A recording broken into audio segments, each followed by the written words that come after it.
ឃើញភ្លាមប្រស្ទុះមកសុំស្នេហាណែប្រងជីវ៉ាអូនមិនដែលស្គាល់សមុខនឹងកំឡងណាឬមួយពូម៉ាយបងកំឡោះទេបានជាឆោមឆាយហ៊ានចងចិត្តតែទេ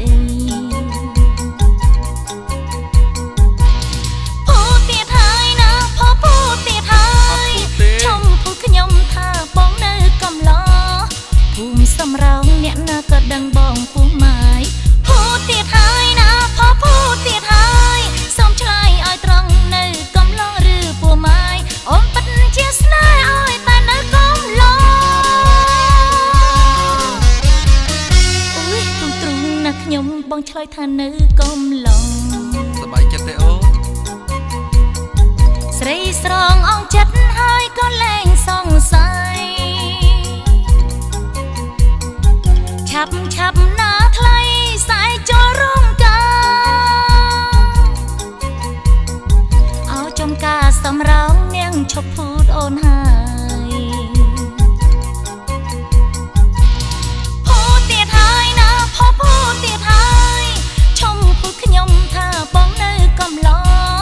ភូមិសម្រងអ្នកណាក៏ដឹងបងពុះម៉ាយអត់ភូតទេទៀតហើយណាភូតទៀតហើយសូមឆ្លើយឲ្យត្រង់នៅកំឡងឬពុះម៉ាយអូនពិតជាស្នេហ៍ឲ្យតែនៅកំឡង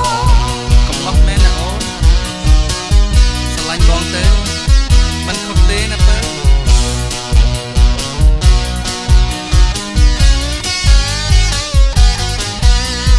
ភូតទៀតហើយណាភូតទៀតហើយ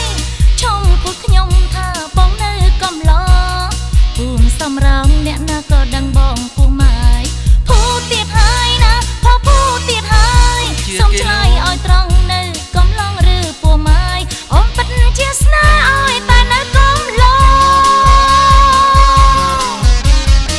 អូយភូតទ្រូងណាខ្ញុំបងឆ្លើយថានៅកំឡងបងពិតជាកំឡោះអូនឡាយិនមែនណាអូនស្រីស្រងអស់ចិត្តហើយក៏លែងសង្ស័យឆាប់ណាថ្លៃសែចូលរោងការអោចំការសម្រងនាងឈប់ភូតអូនហើយ